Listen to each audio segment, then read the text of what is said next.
Around 100,000 people filled St. Peter's Square to attend the most awaited canonization ceremony of the year.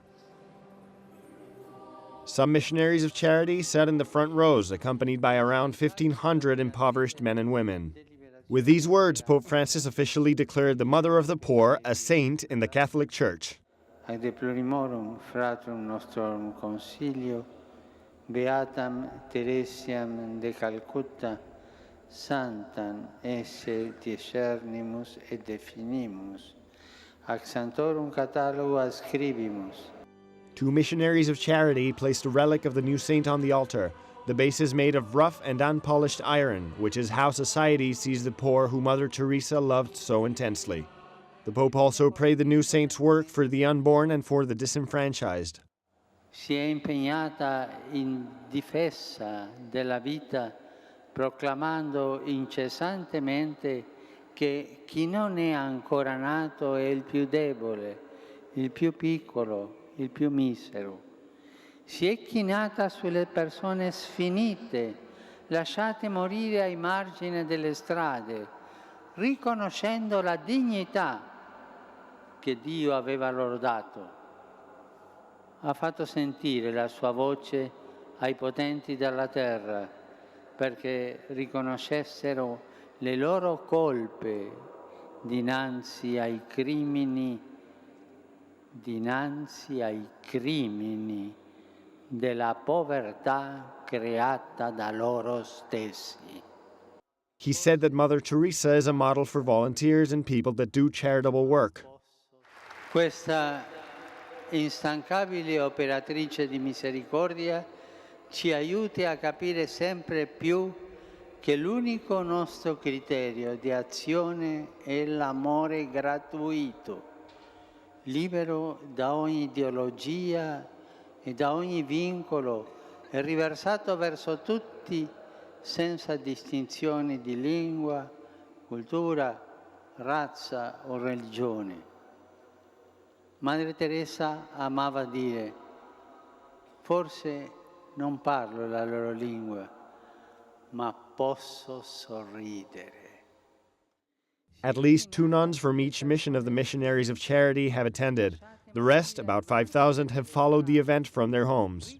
15 international delegations have gone to the ceremony, including one from the United States, led by Homeland Security Advisor Lisa Monaco, and one from Spain, led by the Queen Sofia.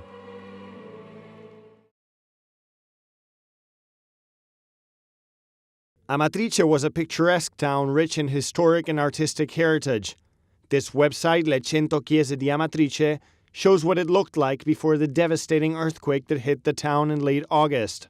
And this is what it looks like now. To evaluate the damages in the internal structures of these buildings, firefighters have used robots and drones from the Trader Project, which specializes in using the latest technology in emergency situations. All the videos and pictures taken by these machines will help in the reconstruction and refurbishment of these damaged buildings. More than 5,000 people were forced to leave their homes in the Amatrice area, many of them having to stay with friends or relatives or, in the worst cases, in tents. The earthquake that hit the region on August 24 left a death toll of 295. The Italian government is still managing the crisis, as victims receive countless signs of support, including those from Pope Francis, who promised to visit the affected area as soon as he can.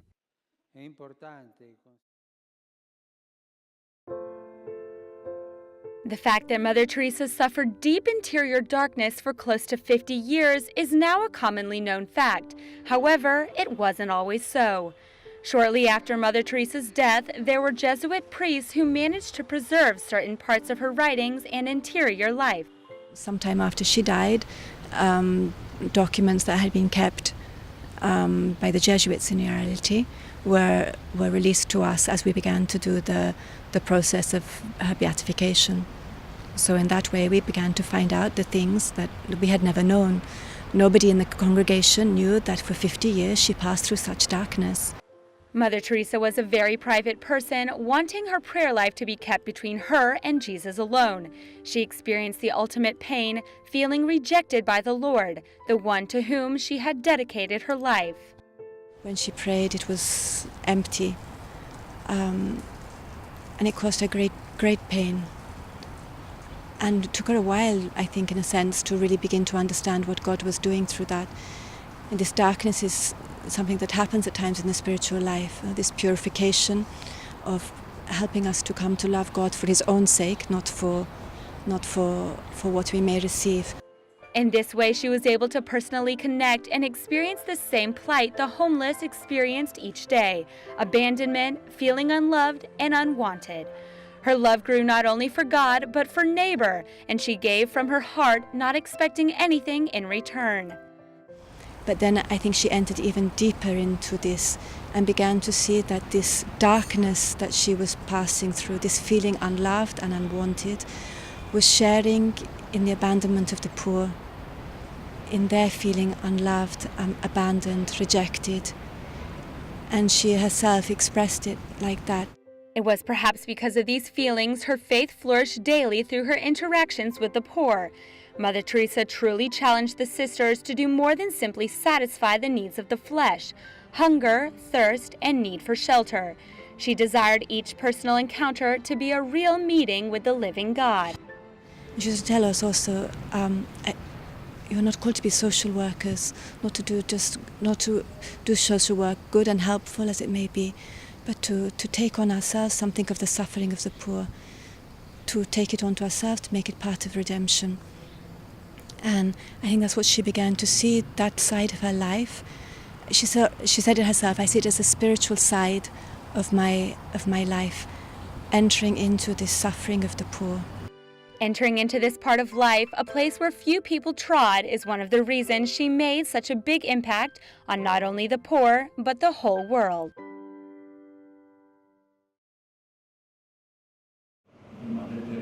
He was the first to translate Mother Teresa of Calcutta's prayers into Albanian. Not long ago, Albania's communist dictatorship banned all and anything having to do with the existence of God.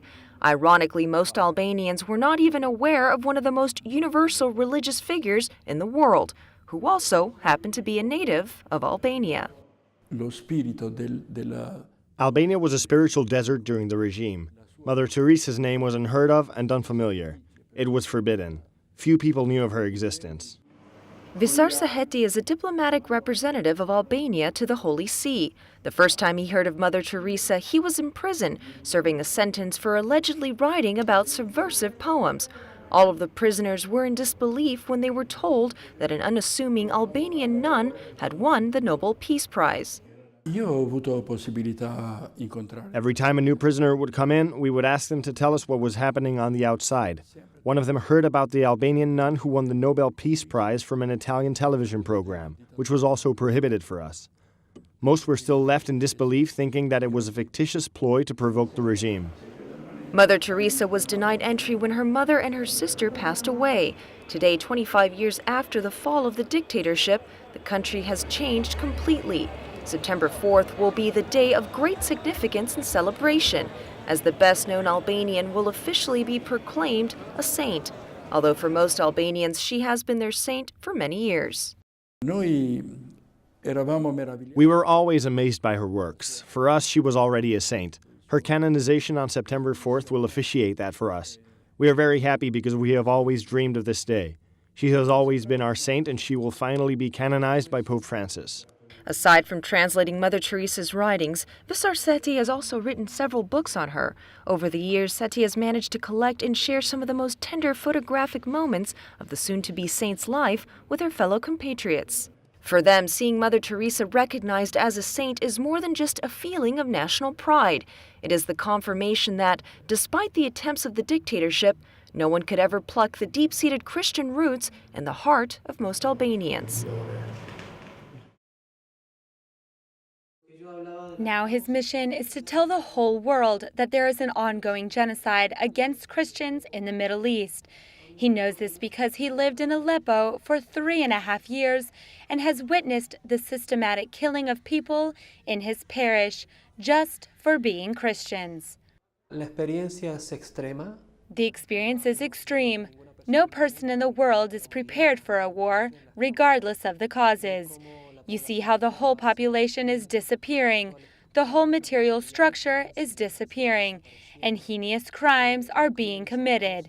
It particularly touches and affects us, this genocide against Christian communities.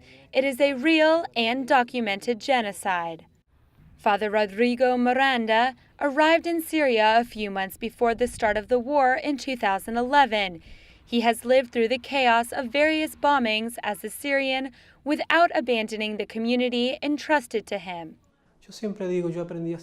I always say that I learned to be a priest in Syria. I remember a phrase from the day of my ordination, and it is, "No one has greater love than the one who gives his life for his friends." That phrase was really true in Syria when one literally had to give his life in every way. Father Rodrigo says the outbreak of war is a foreign conflict, not born from Syrian society. He says while the Syrian government also committed atrocities, nothing has ravaged the country like that for over 5 years. According to some sources, 470,000 people have died from bombings. Many other people were injured or suffered psychological scars for life.